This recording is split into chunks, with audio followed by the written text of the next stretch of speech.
What if I told you that in just 90 days you could become completely unrecognizable, not just to the world, but to yourself?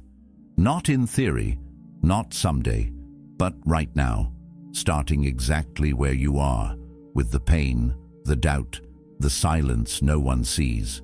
Because the truth is, you don't need a new year, a new job, or a new relationship to start over. You just need one thing: a moment of radical honesty. One moment where you stop performing the life you've outgrown and begin building the one you were meant to live. There's something deeply stoic about this kind of transformation: quiet, grounded, unshakable. It's not about the noise or the flash. It's about discipline, clarity, and identity. In the next few minutes, we'll break down exactly how to rebrand yourself from the inside out, how to build micro-habits that rewire your mind, and how to glow up in a way that transforms not just how others see you, but how you see yourself, permanently. So if you've ever felt trapped inside the shell of who you used to be, if you've been waiting for a sign to begin again, this is it. And if you're ready to take that step, to trade comfort for clarity, distraction for discipline, and noise for meaning, then please subscribe and join the journey of becoming someone you're proud to meet. Let's begin. Most people wait for a spark, a lightning bolt of motivation to strike before they make a change, but that's not how it works. Transformation doesn't begin with inspiration. It begins with confrontation. A quiet, uncomfortable moment when you stop lying to yourself and look at your life in the face without flinching. Not just the parts you're proud of, not just the highlights you show to others, but the corners you avoid, the ones that ache when the distractions fade.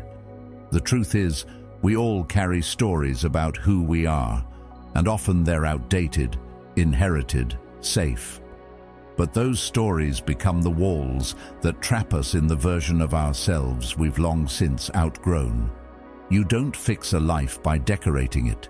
You fix it by auditing it. And that requires a level of honesty most people aren't ready for. But you are. That's why you're here.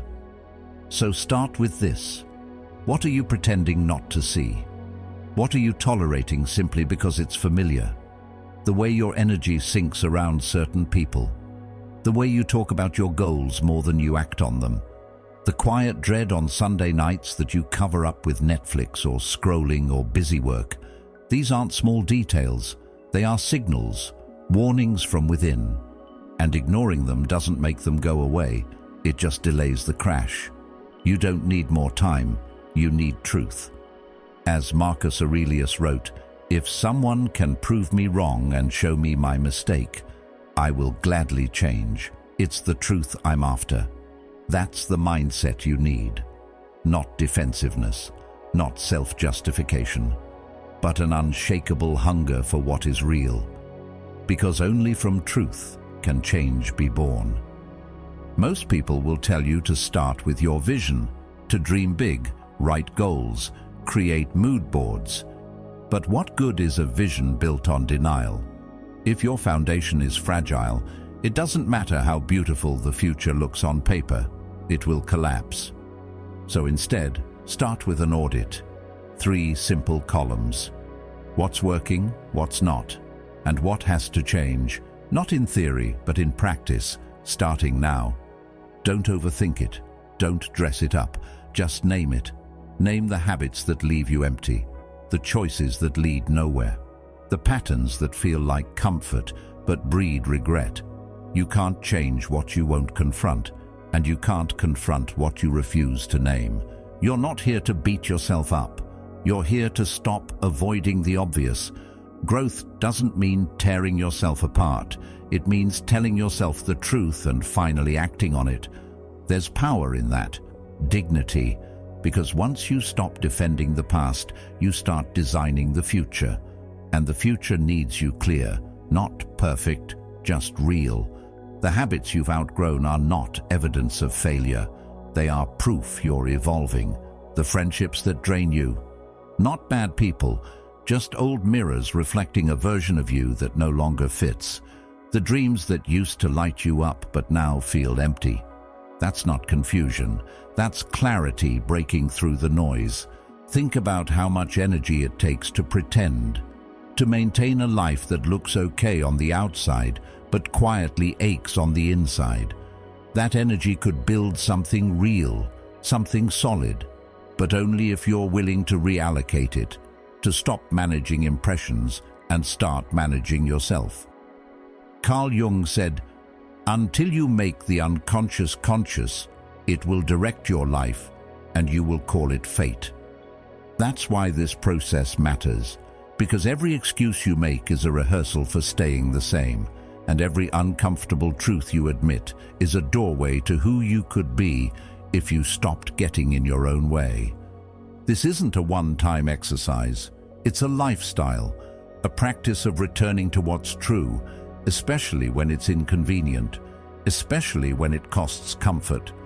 But that's where real strength is built, not in ease, but in exposure. You'll know you're doing it right when it stings a little, when you feel like you've just stepped outside without armor, vulnerable, raw, uncertain.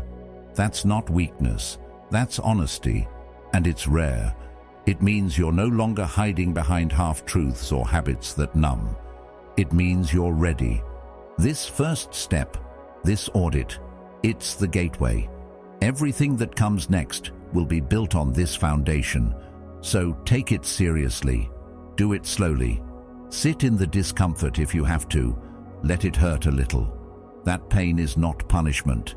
It's data. It's guidance. It's the beginning of a new contract with yourself, one based on clarity instead of comfort. You don't need more motivation. You need less avoidance, less noise, less pretending. Because the moment you finally stop running from what you already know, that's when everything begins to shift. That's when the rebrand starts, not in public, but in private. Not when people applaud, but when you can finally face the mirror and say, "I'm ready." Not to perform, not to impress, but to become. And that is where transformation truly begins. Most people try to change their lives from the inside out, but often the outside is where the real work begins. Look around you. Really look.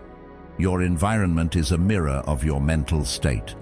The stacks of papers you haven't dealt with, the clothes you no longer wear but refuse to let go of, the unopened books that once symbolized hope but now gather dust. They're not just clutter, they're reminders of decisions you haven't made, of versions of you that no longer exist but you're still holding on to. It's not about minimalism for the sake of aesthetics. It's about removing the noise so you can finally hear yourself think. Because the more you tolerate disorder in your space, the more you normalize it in your identity, and slowly, without realizing it, you start becoming someone who lives surrounded by the past when you're trying to build a future. Every item in your space either serves you or slows you down. And the truth is, most of what surrounds us today was brought in by an older version of ourselves, a version with different priorities, different pain, and different blind spots. You might not see it right away, but every object you hang on to out of guilt, every unnecessary tab left open, every drawer full of forgotten things, they all send a quiet message to your mind. We're not ready to move forward yet. Seneca once wrote, "We suffer more often in imagination than in reality." And that's the trick of clutter. It tricks your brain into believing that you're overwhelmed, when in truth, you're just avoiding decisions. A closet full of clothes you never wear feels like possibility, but it's really avoidance. A kitchen filled with food you don't actually eat feels like comfort, but it's distraction. That pile of books you never touch, it's not wisdom, it's guilt wrapped in dust. This isn't about becoming a monk. It's about sending a signal to your subconscious that the person you were, the one who bought all these things to feel better, to feel seen, to feel safe, is no longer in charge. That person was doing the best they could with what they had, but they are not who you are becoming. The purge isn't punishment, it's release. It's the act of honoring your past self while clearing the runway for who you're meant to be next. When you start letting go of physical items that no longer align, something strange happens. Your thoughts get quieter, your choices get clearer, and your days start to breathe. You don't need more to become more. You need less of what numbs you, less of what delays you, less of what reinforces the version of you you're working so hard to outgrow. And that doesn't mean stripping everything away. It means being intentional.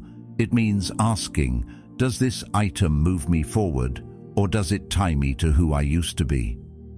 Most people never ask that question. They just carry everything forward, not because it serves them, but because it's familiar. But the familiar can become a trap when you forget it was meant to be temporary.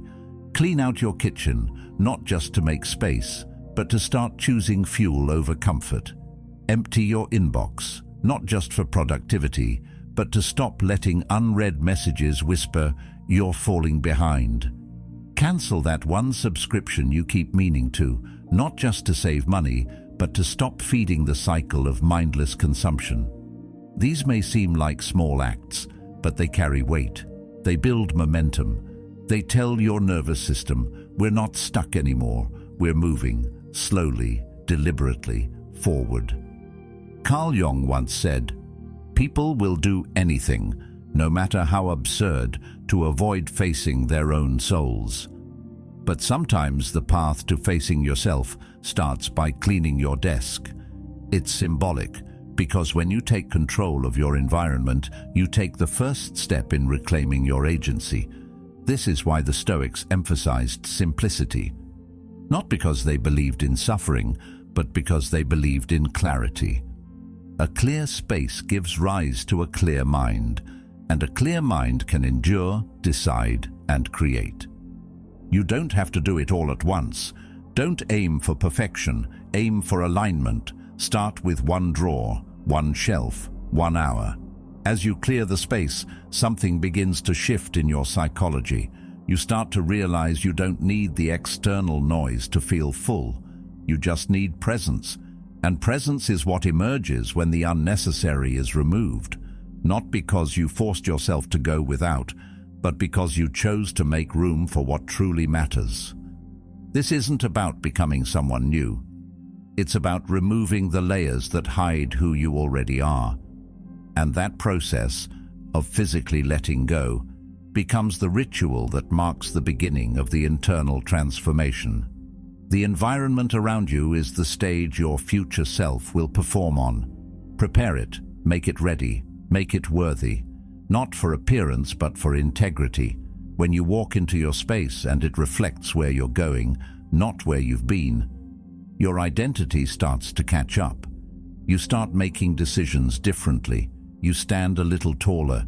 You stop second-guessing whether you're changing too much, too fast, because suddenly you feel it, you see it, you live inside it.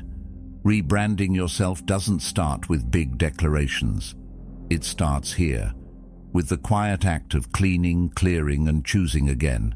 You are signaling to your mind that we are no longer surviving in the ruins of old identities.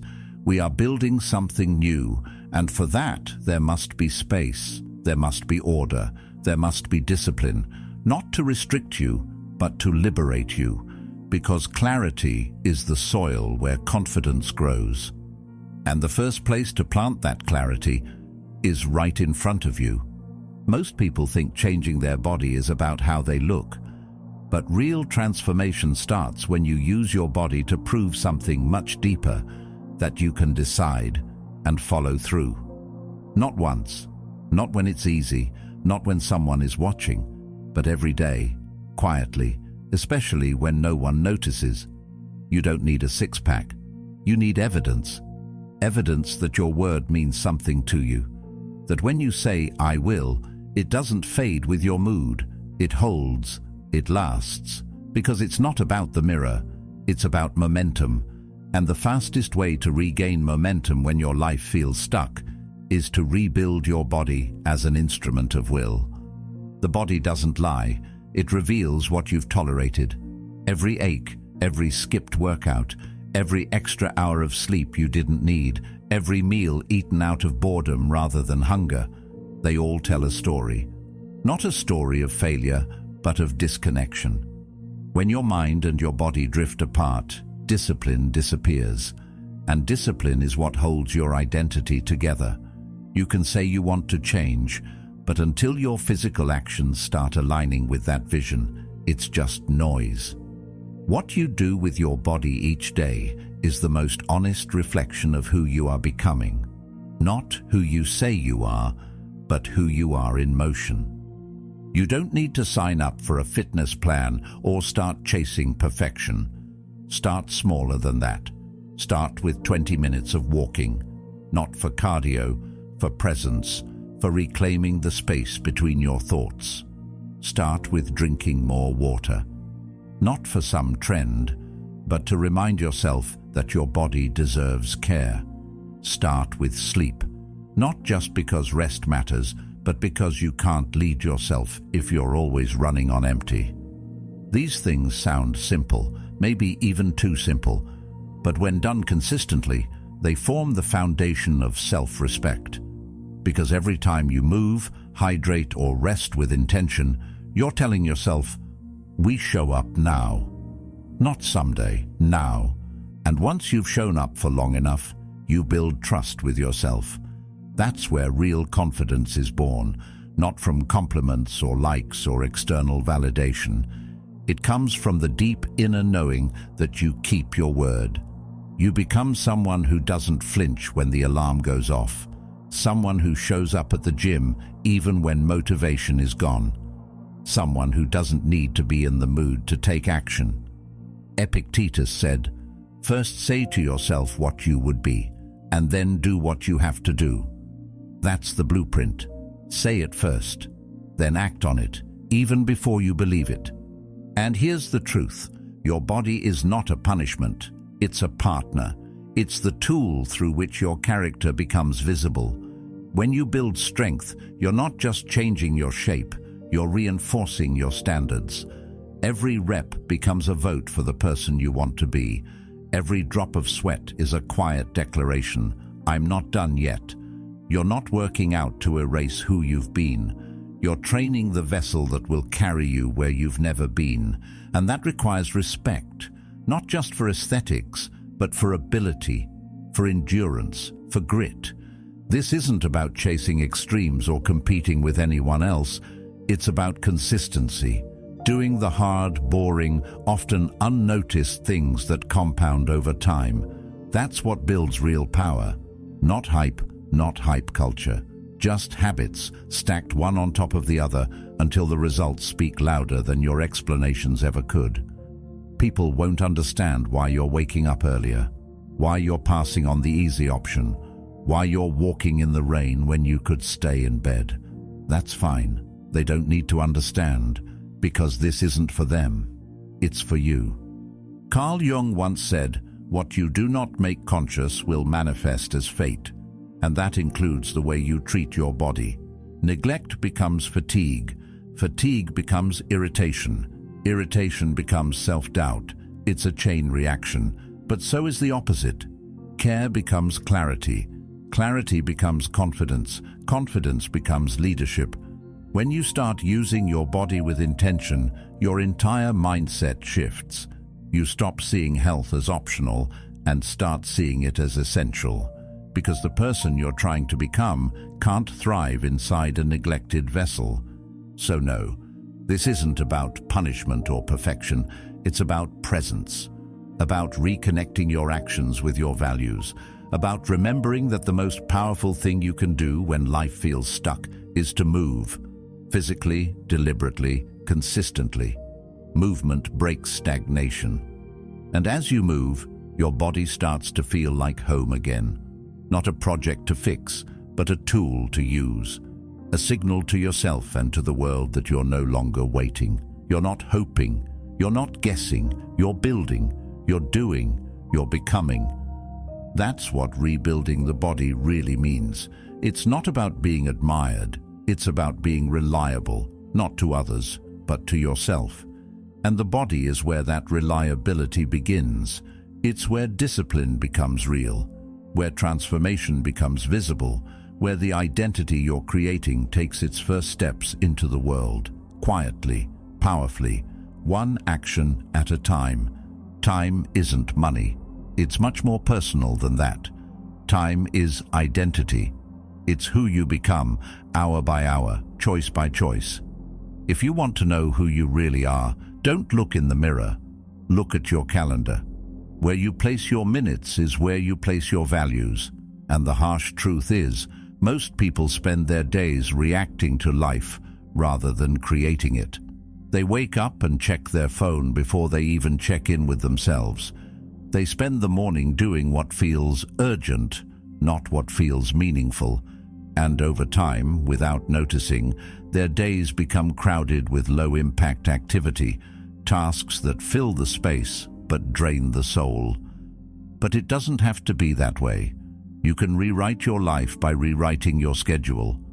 Because your future isn't waiting out there, it's hiding in how you plan the next 24 hours.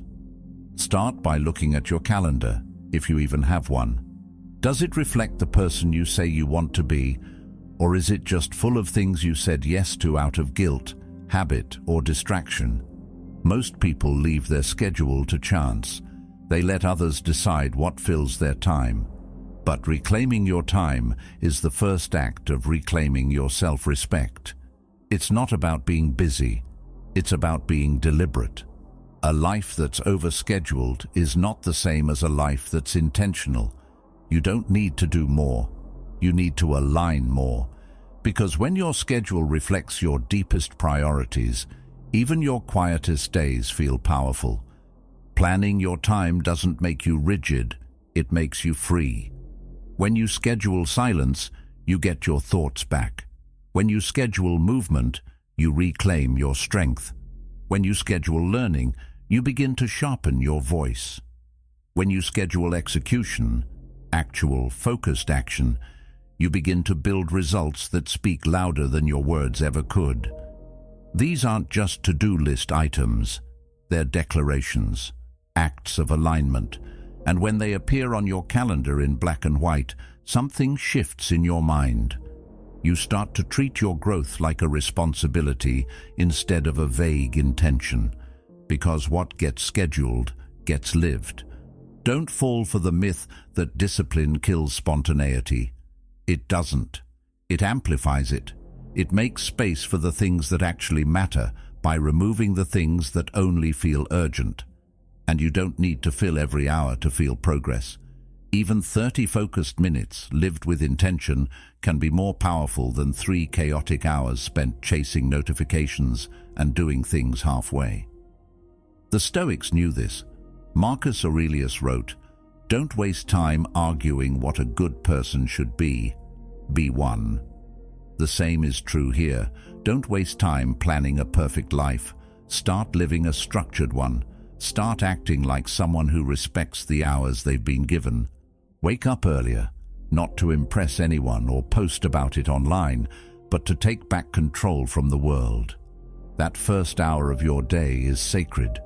It sets the tone for everything that follows. And it belongs to you, not to your inbox, not to the news, not to the demands of others. Use it to move, to reflect, to build. It doesn't need to be dramatic. It just needs to be consistent. Because how you start your day often decides whether you live from your values or just drift through your habits. That's what sovereignty means. Not being in control of everything, but being in control of yourself, especially when everything else pulls you in different directions. Carl Jung once said, "You are what you do, not what you say you'll do." That one sentence is enough to rethink your whole approach to time. Because if your actions are scattered, so is your identity. But when your schedule begins to reflect clarity, your life follows. The truth is, most people don't need more motivation. They need a calendar that keeps them accountable to what they already know matters. When your values have a place to live on your calendar, they stop being ideas and start becoming habits. That's when change becomes real, not overnight, but hour by hour, week by week, you begin to become someone others admire, not because of what you post, but because of what you do. Look at your week ahead and ask, where does your highest self live in these hours? If it's not obvious, don't blame yourself. Just start adjusting. You don't need to overhaul your entire schedule today. You just need to block out 1 hour that belongs to your future, and then protect that hour like it's sacred, because it is. Once you feel what it's like to move through your day with structure instead of stress, it becomes hard to go back. The noise loses its power. The distractions feel smaller. You start choosing instead of reacting. That's the quiet superpower most people never develop. The ability to manage themselves through time. Not with rigidity, but with rhythm. Not with guilt, but with grace. This doesn't mean your days will be perfect. Life will interrupt you. People will test your boundaries. And there will be mornings when everything feels off. But when you've built a structure that reflects who you are becoming, those interruptions don't break you. They just remind you to return, to the schedule, to the center, to the vision. You don't control time, but you do control how you meet it. And if you don't design your day, your old habits will design it for you. Quietly, repetitively, until one day you wake up and realize that the person you wanted to become got buried under the weight of unplanned hours. So take the time to reclaim your time, not as a productivity hack, but as an act of personal honor. Because you only get so many days, and the way you spend them is not just about goals or success. It's about who you become in the process. The clock is always ticking, but when your calendar is aligned with your values, every minute becomes a step toward the life you're actually meant to live. Most people underestimate the power of appearance. They think it's shallow, superficial, or vain, but that's not the truth. What you wear, how you carry yourself, the way you show up, it's not about being noticed. It's about being aligned. Appearance is energy and form. It's a silent message, both to the world and to yourself. You're saying, this is who I've decided to be. And every single day, you're either reinforcing that message or watering it down. You don't need expensive clothes or a dramatic makeover. You need clarity. A quiet but firm visual signal that says, I'm done hiding. We don't always realize it, but the way we present ourselves sets the tone before we ever speak. Our posture speaks first. Our eyes, our presence, our grooming. They all say something long before our words do, and whether we like it or not, those messages shape how we're treated. More importantly, they shape how we treat ourselves. Because when you look in the mirror and see someone who looks composed, intentional, and clear, you start acting like someone with direction. That doesn't come from ego. It comes from design, from deciding who you're becoming and letting that vision touch even the smallest parts of your routine. Maybe it's simpler clothes that make decision-making easier. Maybe it's all black, not for trend, but for symbolism. Maybe it's cutting your hair to let go of something old. Maybe it's finally grooming the way you've always said you would. These aren't trivial choices. They're anchors, outer expressions of an internal shift. Carl Jung once said, "The privilege of a lifetime is to become who you truly are." And part of that journey is physical, not because you are your body, but because your body is the vehicle through which your identity takes shape. It's where the unseen becomes seen. When you upgrade how you show up, people respond differently. You'll notice it, a subtle shift in energy, a new kind of respect, not just from others, but from yourself. And that's not arrogance, that's alignment. You start walking differently because you feel different. You speak more clearly because you're not dragging around the weight of confusion. And slowly, your outer world begins to match your inner one. It's not about pretending, it's about preparing. You're dressing not for who you were, but for who you are becoming. And that version of you deserves to be seen, even if no one else understands it yet. Posture matters. The way you hold your shoulders, the way your eyes meet the world. You may think no one notices, but your nervous system does. When you slouch, avoid eye contact, or dress like you've given up, you're reinforcing an identity of invisibility. But when you adjust your stance, even slightly, when you wear something that sharpens you, that reminds you of your own potential, you start to embody it. You begin living into the identity you've been quietly building in your mind. And the beautiful part is, you don't need permission, you don't need approval, you just need the decision. There's something about clean lines, neutral tones, and simplicity that makes space for presence. When you're not distracted by how you look, you can focus on how you live. You make fewer choices about style and more about substance. You start curating your environment, your speech, your boundaries, all because you started with a small shift in how you showed up. That's the ripple effect. One subtle decision begins to echo through every part of your life. And that's why this step is powerful. Not because it's loud, but because it's foundational. Identity is built in the details, in the way you dress for a quiet morning alone, in how you groom when no one's coming over, in the small, almost invisible choices that say, "This matters because I matter." And when those choices are made consistently, they change how you move through the world. People feel it, but more importantly, you feel it. You feel more trustworthy to yourself, more dependable, more rooted in something real. That's what upgrading your appearance does. It reminds you of who you're trying to be and gives you a daily chance to step into that version, no matter what life throws at you. Plato once said, "The first and best victory is to conquer self." And often, that battle begins in the mirror. In the quiet decision to look like someone who has self-respect, even if you're still learning how to live it. This isn't fake, it's foreshadowing. You're dressing as your future self, long before you've earned every piece of the transformation. And that's not misleading, it's motivating.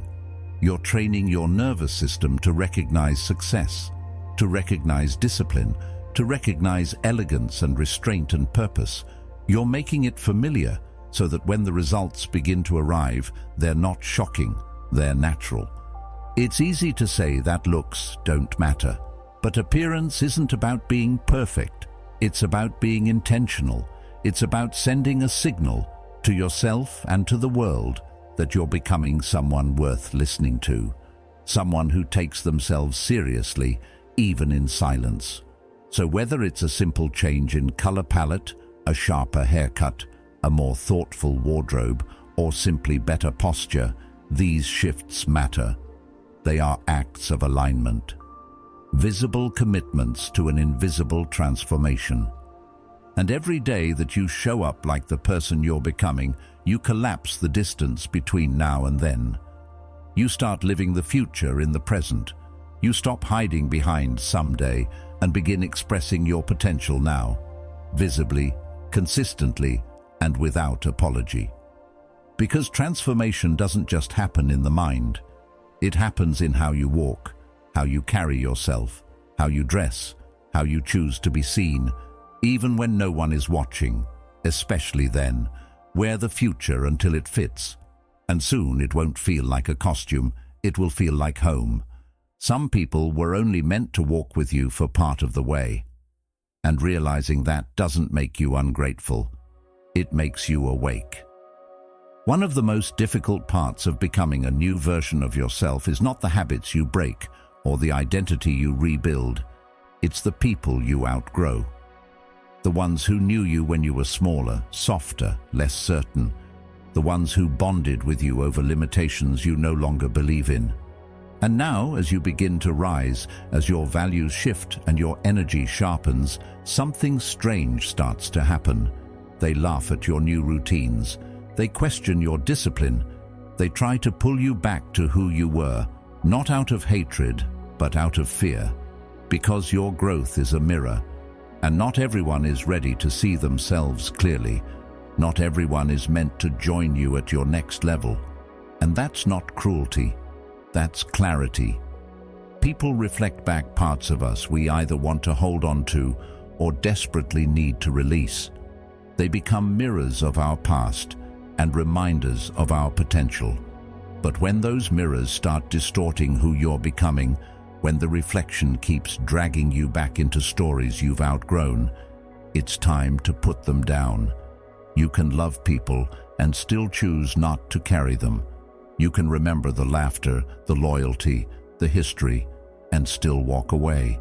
Because if every time you grow, you feel the need to shrink just to stay in their good graces, you're not preserving a relationship. You're abandoning yourself. It's not easy. There's guilt, there's nostalgia.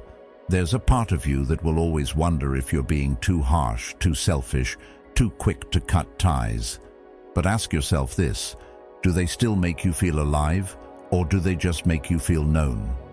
There's a difference.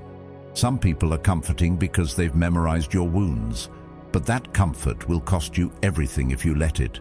As Seneca wrote, associate with those who will make a better man of you. Your environment isn't just where you live, it's who you surround yourself with. And if the people around you mock your effort, doubt your goals, or roll their eyes at your transformation, they've already made a decision. You just haven't made yours yet. The truth is, we often hold on to familiar faces because we fear being alone more than we fear staying stuck. But that silence you'll feel when you let go of the wrong people, it's not emptiness, it's space. Space for alignment, space for better conversations, space for voices that challenge you to rise, not retreat. Carl Jung said, loneliness does not come from having no people around you, but from being unable to communicate the things that seem important to you. That hits differently when you realize most of your energy has been spent translating your dreams to people who never had the vocabulary to understand them. Letting go isn't always loud. Sometimes it's just distance. You stop calling, you stop explaining, you stop editing your progress to make others comfortable. You let their version of you fade, not because you're bitter, but because you're busy. Busy becoming someone who doesn't need external permission to evolve. The moment you stop needing everyone to get it is the moment you gain the freedom to build it. And maybe they'll understand later, maybe they won't. But that's no longer your weight to carry. This doesn't mean cutting everyone off at the first sign of resistance. Growth doesn't require arrogance, but it does require boundaries. You have to know the difference between someone who's holding you accountable and someone who's holding you back. Between a friend who challenges your blind spots and one who mocks your ambition.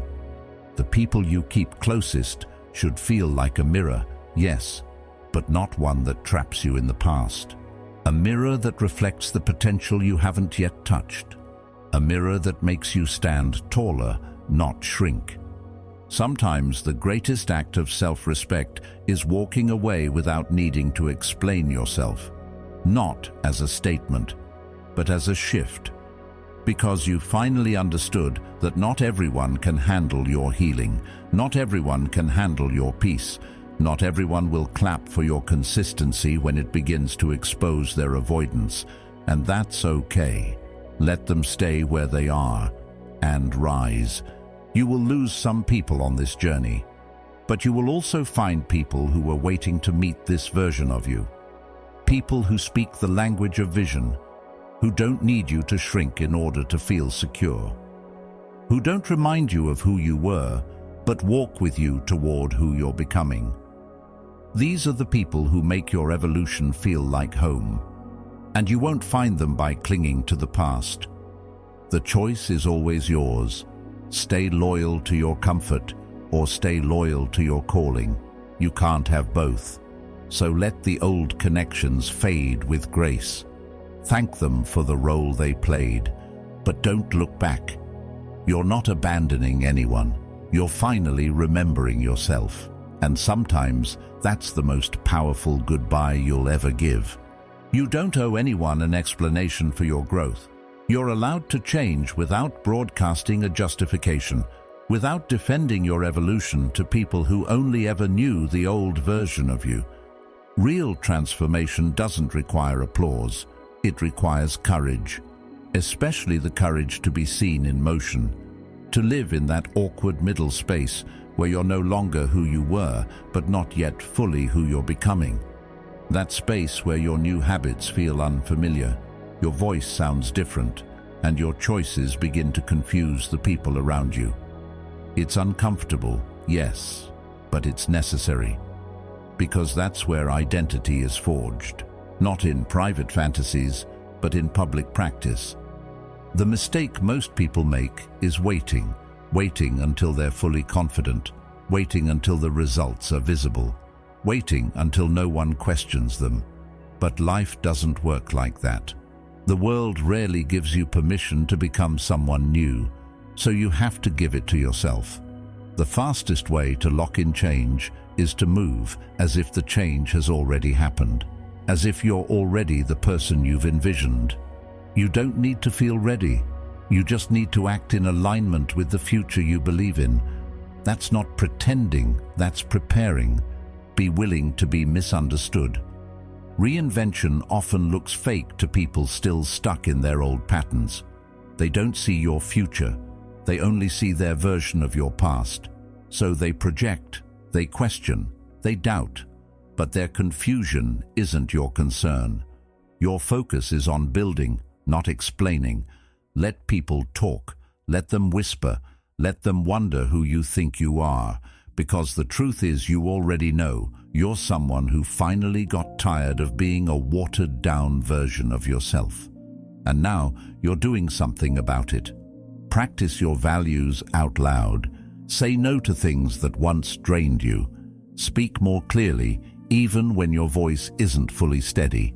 Post what aligns with your new direction, even if it gets less likes than your old self. Show up to the gym, not to impress anyone, but to prove to yourself that discipline lives here now.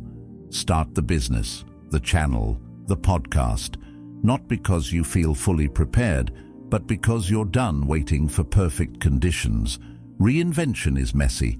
That's what makes it real. You're not faking it, you're building it. And every day you practice being this next version of you in public, through your actions, your words, your choices, you deepen the roots of who you're becoming. People may not understand right away. Some never will. That's fine.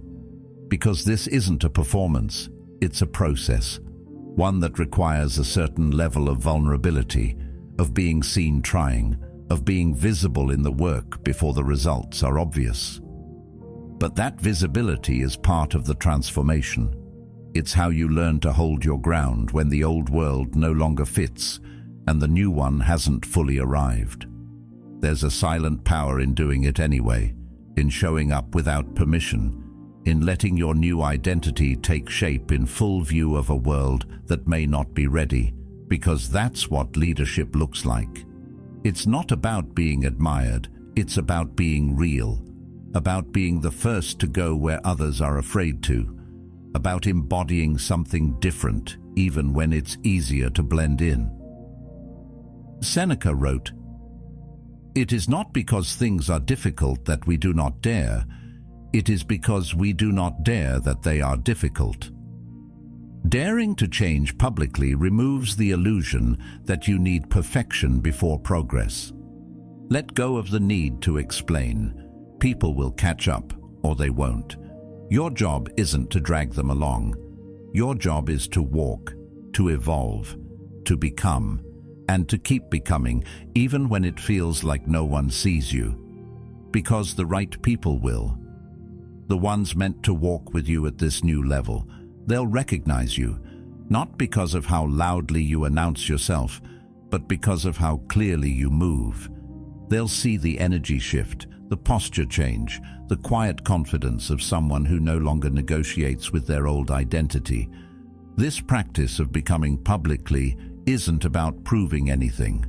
It's about presence, about taking up space in your own life, about stepping into each day with a quiet conviction that says, "This is who I am now. Watch me live it." And that living, messy, bold, imperfect, is what turns a rebrand into a reality. So stop rehearsing, stop waiting for the world to nod in agreement. Start moving like the person you've always known you could be. And don't stop. Let every step you take reinforce the identity you're building. Let every choice become a brick in the foundation of your transformation. You don't need a speech, you need a rhythm, a daily practice of authenticity, a willingness to be seen mid-process, because that's where the power is, not in the final product, but in the becoming. And the more you allow yourself to be visible in that becoming, the stronger you become, not in theory, but in truth, in motion, in form. Not every day will feel like progress. Some days will stretch, quiet, blur together. You'll question yourself, your pace, your purpose. You'll wonder if this new version of you is real, or if you're just pretending, hoping that one day it finally clicks. But here's what most people don't understand. Transformation is rarely loud. It's not fireworks. It's footsteps, slow, steady, almost invisible. And on those days when it all feels too small to matter, that's when the shift is happening the most. So document it, not for likes, not for validation, not to prove anything to anyone else. Do it for you, for the future version of yourself who will one day need to remember just how far you've come. Keep a journal, record voice notes on your phone, speak to yourself in videos you may never show anyone, write letters to the person you're becoming. Not because it's glamorous, but because it's grounding, because memory is fragile and self-doubt is loud. And when things finally start to change, when people begin to notice, when the work pays off, you'll need those records to remind you who built it all when no one else saw it coming. Socrates said, "Know thyself." But knowing isn't a static thing, it's a practice, and you can't know what you've erased. You can't learn from moments you've rushed through or buried under noise. The discomfort, the frustration, the ordinary effort, it matters. Documenting the process turns passing time into a map. It lets you study your own patterns. It shows you how you respond to discomfort, what you reach for when you're tired, who you become when the motivation fades and the discipline is all that's left. That kind of knowing doesn't come from reflection alone. It comes from receipts, and your future self will thank you for saving them. You don't have to be poetic or polished, just honest. Talk about the small things, the early mornings you didn't want to get up but did anyway, the moment you said no when you usually say yes, the workout you finished when your mind begged you to quit, the new boundary you set, the new clothes you tried, the new thought you practiced believing. These things may seem unremarkable now, but they are the bones of your transformation. They are the evidence that you didn't just wish for a new life, you worked for it. Writing things down, saying them out loud, capturing them in some form, that's how you bring the unconscious forward. That's how you start to recognize patterns, both helpful and harmful. It's not about documenting perfection, it's about recording presence. And sometimes your journal entry won't be inspiring. It'll be tired, uncertain, raw. That's okay. That's what makes it real. And one day when things feel heavy again, you'll look back at those messy pages and realize you've already survived worse. You've already climbed farther than you remembered. The glow-up everyone talks about. It's not in your haircut. It's not in your wardrobe.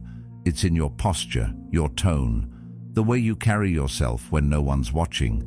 It's in the decisions you make when no one is clapping, when you're not sure it's working, when the outcome is still unknown. That's where identity is carved, under pressure, in silence, through repetition. Documenting that process makes it undeniable. It gives you something solid to hold when self-doubt tries to rewrite the story. It reminds you, you were there, you did that, and you're still here. There will come a time when someone asks how you did it, how you changed so much, how you built something so strong, so aligned, so unmistakably yours. And when that moment comes, you won't need to reach for inspiration. You'll have your own story. Not just the polished version, but the real one. The version filled with doubts and breakthroughs, bad days and breakthroughs, stillness and movement. That story has power, not just for others, but for you, because it keeps you connected to your roots. It reminds you why you started, what it cost, and what it's worth. This is your proof. Not the highlights, not the wins, but the process. The daily quiet choices, the mental battles, the resilience built in small, invisible moments. So keep track. Archive the shift. Make it real, not just in your mind, but in your records. Let future you look back and see not just what you achieved, but what it took to get there.